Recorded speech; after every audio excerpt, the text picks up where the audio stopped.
It wasn't included in that coverage. This is all When you market mention rate. HUD, All they Go do is back. provide it's actually FHA mortgage insurance, and that's what they provide. because usually anytime you get involved with HUD, they stick their fingers in our business all the time.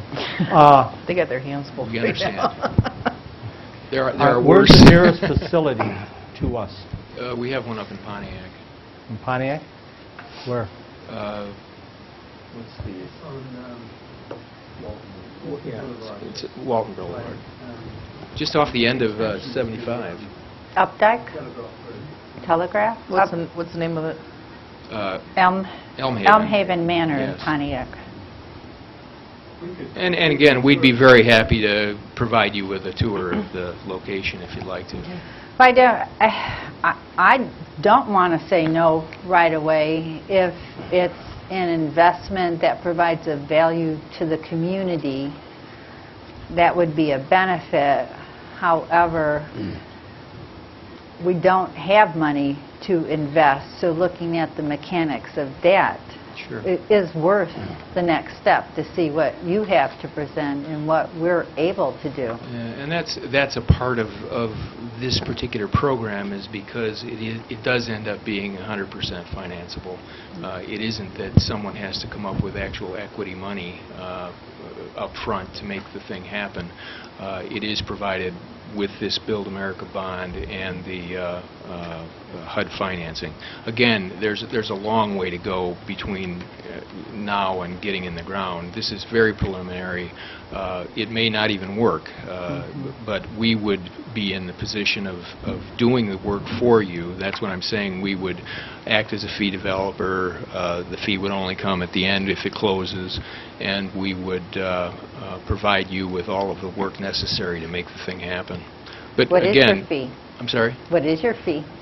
Typically, we charge about a 2% fee of the total development costs. Okay.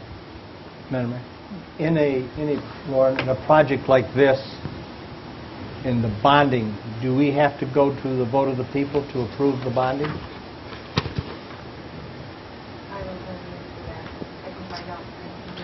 You have several different methods of you have at least two different methods of financing the bonding. You could do it with a general obligation bond if you wish, and I don't know your particular charter, so I don't know whether you are required to have a vote of the people for that. That would have to be from your legal counsel. But you could also have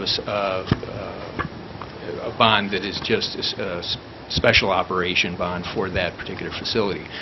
Those are more expensive for that 15%, and there would be less actual cash available for you to do it, which then reduces the size of the project. That's essentially the difference between a general obligation and a special use bond.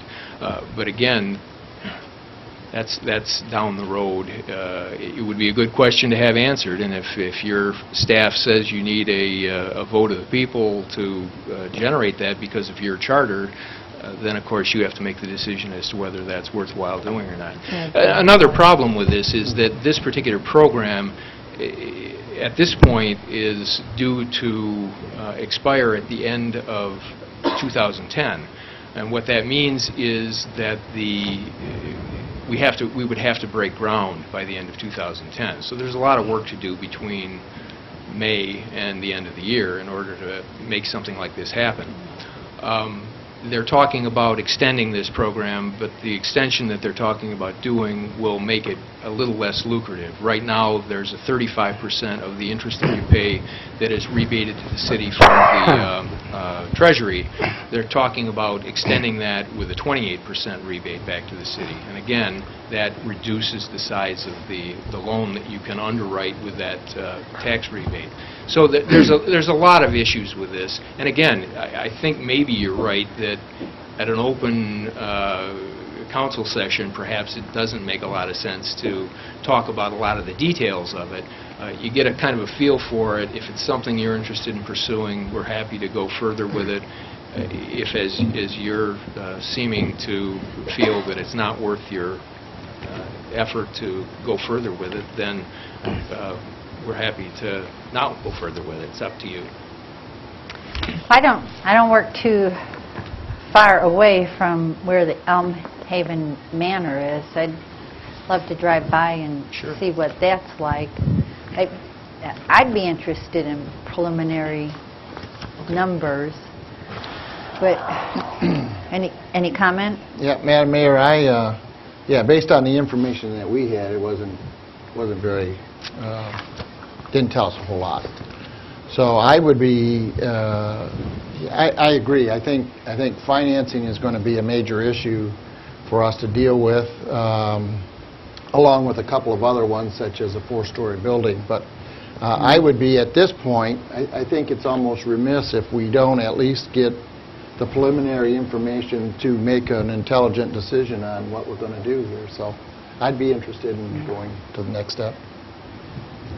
There's no way I would even think about putting the city in jeopardy right now. Any kind of might hurt our city at this point. And yeah, I'd like to look at it, but as far as us putting out any money whatsoever, no. Are you open to gathering more information? Oh yeah, no doubt. I'd like to see something, but not at a council meeting. I'd like to see, like we said, something where everybody can see it, and I think that would be a lot better than right now. Okay.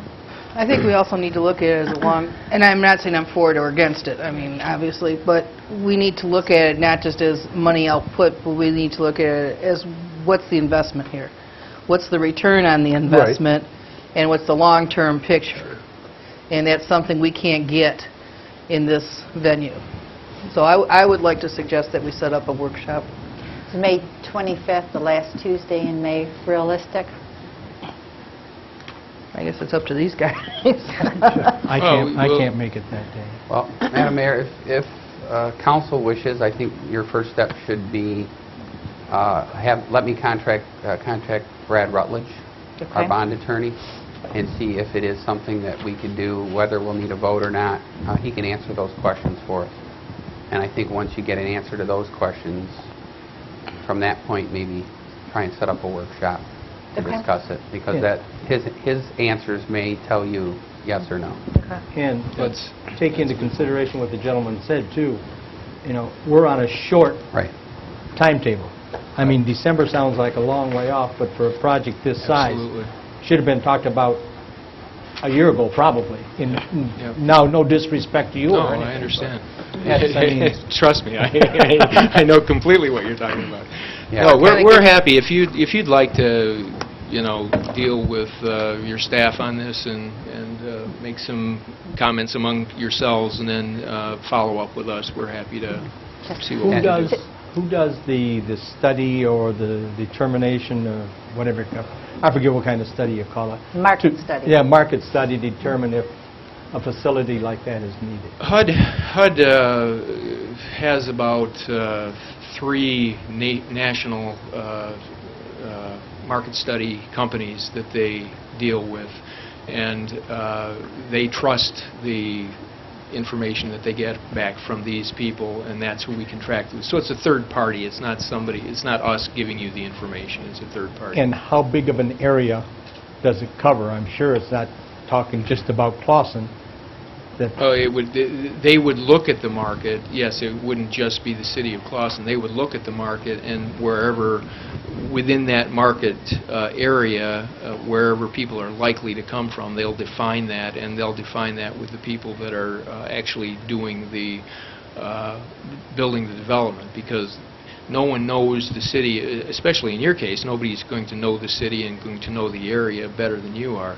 There are many instances in markets where folks that live in one area won't go 1 mile into another area to live, and then there are other places where they'll go 10 miles to get to that particular area. So each individual market study is different. And it takes into consideration existing facilities? Correct.